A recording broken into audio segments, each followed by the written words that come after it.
En aquel tiempo entró Jesús en el templo y se puso a echar a los vendedores, diciéndoles: escrito está, mi casa es casa de oración, pero vosotros la habéis convertido en una cueva de bandidos. Todos los días enseñaba en el templo. Los sumos sacerdotes, los escribas y los notables del pueblo intentaban quitarlo de en medio, pero se dieron cuenta de que no podían hacer nada, porque el pueblo entero estaba pendiente de sus labios. Palabra del Señor.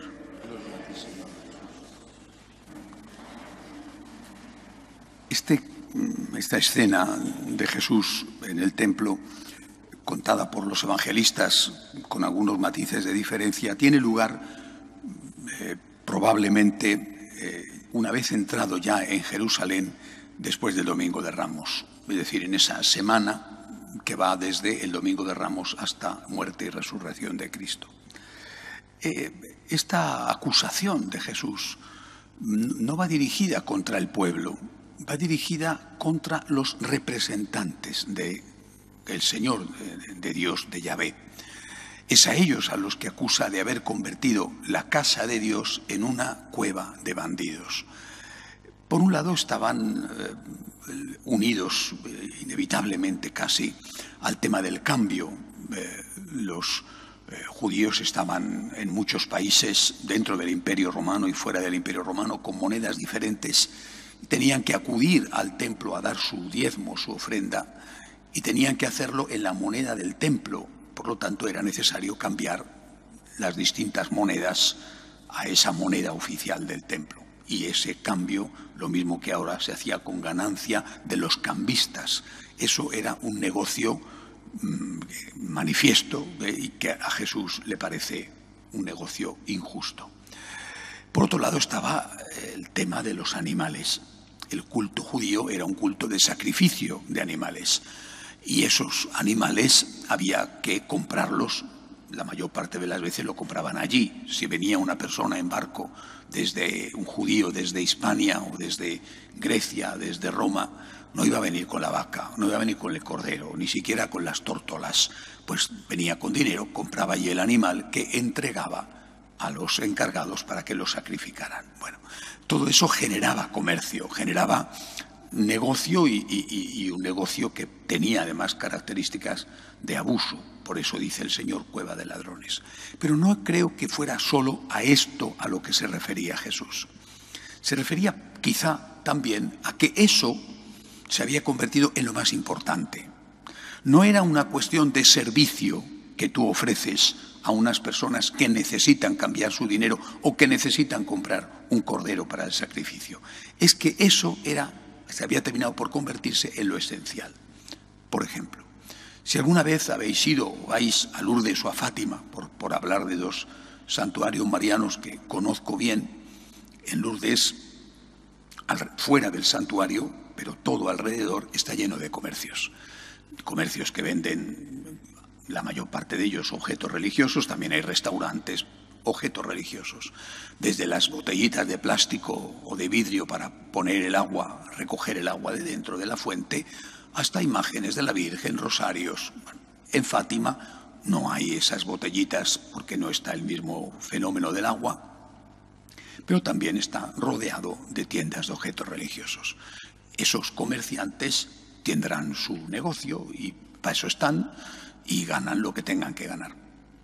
Cuando tú entras dentro de ambos santuarios, lo que tú experimentas es: este es un sitio de Dios, aquí no hay comercio. Aquí no te estamos vendiendo al lado de la fuente, vendiendo la botellita de agua. Si tú quieres botellita de agua, te la traes de tu casa o la compras afuera. Esta es una casa de Dios, esta es una casa de oración. En Lourdes tengo una especial predilección por Lourdes, sobre todo en la época en que no hay nadie, es decir, en el mes de enero, que no hay nadie. Hace frío, pero no hay gente, y entonces puedes estar en la cueva rezando con toda la calma del mundo, suponiendo que el Gave, el río, no haya tenido crecida y no tengas que marcharte. Yo no experimento en Lourdes o en Fátima que aquello sea una cueva de ladrones.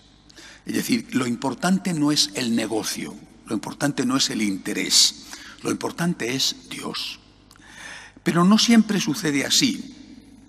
Aquel defecto criticado por Jesús puede darse de otra manera hoy también entre nosotros, aunque con menos apariencia.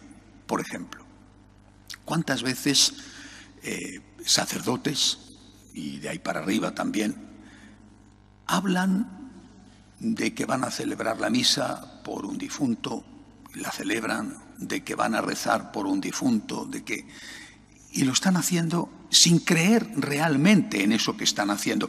Quizá lo hacen, lo de la celebración de la misa, cobran el estipendio, pero ¿hay fe ahí o no hay fe? Es decir, en la medida en que no tenemos fe, aquellos que debemos tener fe en primer lugar, en esa medida transformamos sin querer el culto en una cueva de ladrones. Estamos poniendo el acento, y hay que hacerlo, evidentemente, en los pecados sexuales del clero, sobre todo en aquellos pecados que son también delito, como es el tema del abuso a los niños. Es una tragedia espantosa, lo han denominado así el 11M de la Iglesia, es decir, la conmoción de la Iglesia en esta época. Bueno, pero estamos olvidando, y es también una tragedia, estamos olvidando la falta de espiritualidad entre los sacerdotes, la falta de oración, la falta de confesión entre los sacerdotes, y no solamente de ponernos a confesar, que también. Es decir, estamos olvidando que sin espiritualidad, esto más pronto más tarde, y más bien pronto que tarde, se puede convertir en una cueva de ladrones. Porque al final terminas por transformar, o por manipular, mejor dicho, la buena fe del pueblo de Dios, de vosotros, vuestro deseo de encontraros con el Señor para sacar dinero, para hacer negocio, para vivir bien, o para, en algunos casos, minoría, pero existentes, para hacer fechorías, incluso fechorías que son terribles delitos. Sin espiritualidad, esto no se puede sostener. Y la espiritualidad tienen que tenerla en primer lugar aquellos que son representativos. Vuelvo a repetir, Jesús no acusa a ese pueblo que va al templo de Jerusalén y compra la oveja, compra la paloma, cambia la moneda. No les acusa a ellos de estar convirtiendo el templo en casa de ladrones. Les acusa a los sacerdotes. Vosotros habéis convertido el templo en casa de ladrones. Han perdido la espiritualidad y se han quedado con el negocio. Sin espiritualidad, sin el deseo de unirnos a Dios, esto se corrompe inevitablemente. Y de hecho, estamos viendo las consecuencias, algunas consecuencias de esa corrupción. Por eso es imprescindible volver a la conversión, empezando por los sacerdotes. Hablo también de mí mismo. Todos tenemos que estar en una actitud de conversión permanente, pero de una manera especial los sacerdotes. Recuerdo, quiero terminar con esto, una frase que decía José Luis Martín Descalzo, mi maestro. Decía, en una guerra civil o en una guerra de un país que conquista a otro, lo primero que destruyen los ejércitos o que intentan conquistar son los puentes. Si pueden conquistarlos para cruzar a la otra orilla de los grandes ríos, y si no pueden conquistarlos, antes de que lo conquiste el otro, lo destruye.